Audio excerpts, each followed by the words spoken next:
things since stories were told about me. True stories. I was sweating in the airport in Geneva, because in those days, I tell you, Beverly was some. I was scared of her. Was? I'm still scared. It wasn't about running, it was Beverly, but now with this new hair, I'm like this new gentler, softer Beverly. Nothing to be afraid of. So then, John Carney. I'm on the Kmart team. I decided I want to go to an international assignment. So I'm in Cincinnati for a meeting, and I get a call, go see John Carney. So I go to the office, and John Carney's behind the desk, and he says, well, Sanford, you want an international assignment? We have one for you. But before I go any further, let me pull down the map. So I'm like, dude, tell me where the country is, but when you got to pull down the map, you ought to be scared. So he pulls down the map, and he says, I think he practiced. Pulls on the map, it's Uzbekistan. It was a Stan country. Yeah, and I said, that sounds like Afghanistan. Absolutely, it's south of Afghanistan, Jason. And he tells me it's Central Asia. I'm like, that was too much. You remember that, huh? Yeah. I'll never forget that one. So upset. John erased that from his memory. I pull up National Geographic, Uzbekistan. Oh, they persecute Christians there. It's not, John. It's not, no. It's hell no. Think about it, Sanford. Sleep on it. Sleep on it. Okay, trials and tribulations are good. But you know, I wanted to thank you guys, number one, for coming here and supporting me all this time. When I came to Cincinnati in 1992, it was a very lonely experience because as I walked down the halls, I was the only Asian American in CBD in Cincinnati. And then you take everything else, moving from lower shirts to suits and wingtip shoes, and the change was huge. And then they sent me to self-development for minorities. And at that time, I didn't even know I was a minority. They sent me to a class. Yeah, I was like a majority in Hawaii, right? So they sent me there. But the thing is, I think what I learned was what it's like to be the miner's canary. And the miner's canary is the canary in the cage that's led down the cave as they're going to do their mining. Because if the poison gas is going to kill anybody, before the miner, the canary goes. And when you're leading the way and you don't know what the darkness you're going to encounter, it does cause quite a bit of stress in you. And you think about who you are and what you believe to be true because you're in a different culture. But if it wasn't for my wife and for my father above, who was with me and walked with me through all of this time, I wouldn't be here today. Because when I would come home, Jenny would talk to me and she would support me and give me courage. When I would drive into the GO in those days, where everybody wanted to compete and nobody was going to teach, if you're from Hawaii and you don't know how to use data because you didn't have it in Hawaii, if you didn't know the processes, nobody was going to help you because they're competing against you and you were all alone. I prayed as I drove into work for strength and for confidence so I could do my job. That's how it was for me. Then we formed the Asian Network, and I didn't quite know what this was all about. In fact, as we got together, we talked about what was going on, and we found that a lot of us had leadership opportunities in the WNDP. And it became clear to me that it wasn't necessarily us or individually, but it was us as a culture that wanted to be more inclusive and to talk about we, because nobody stands alone in the accomplishments they make. It started to gain momentum that we started to learn about what was true and what we believed to be true and right so we could bring ourselves to the company. And that was learning that happened over time, but in the beginning we didn't know. We were all suffering silently. We had fun together, we learned together, and if it wasn't for the network, that miner's canary would have nobody to support him as he went down that cave. So if it wasn't for all of you, I wouldn't be here today. So it's not about me, it's about we. and about we working together to making this day come true where I can actually retire instead of leaving after 5 years with the company or so. Because it's about we and how we did it. You know, the Africans, they have a saying, I am who I am because of who we are.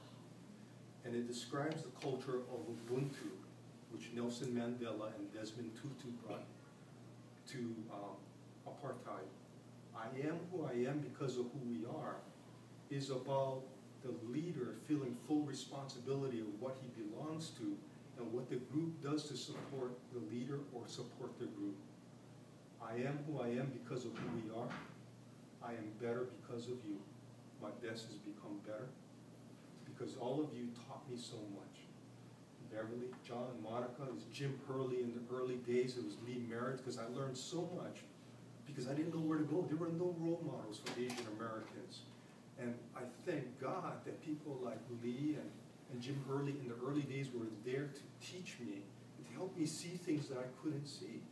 I forever will feel indebted to them. So they gave me so much.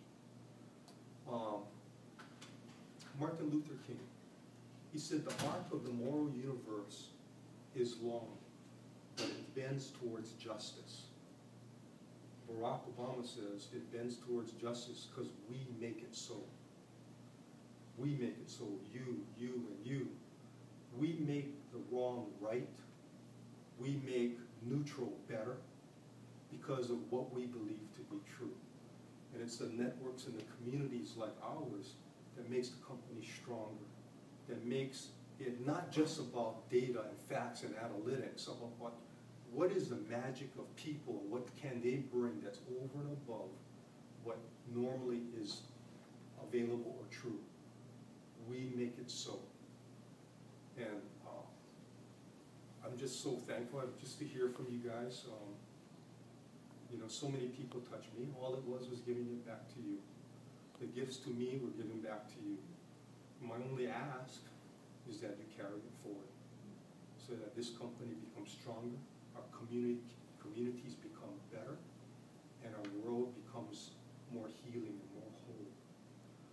So we're looking at a lot of things, Jenny and I. We think about what's next for us, and we know that there's a hole in America, that we're not looking at people wholly enough and good enough, and we're not leveraging people. We're trying to find out how we can bring what we learned here, what we believe to be true, to a broader audience, so that this world can value all of us and all of our differences and what we can bring to make this place a better place. Finally, we're reading something in the paper, and I'm sure you guys are aware of this.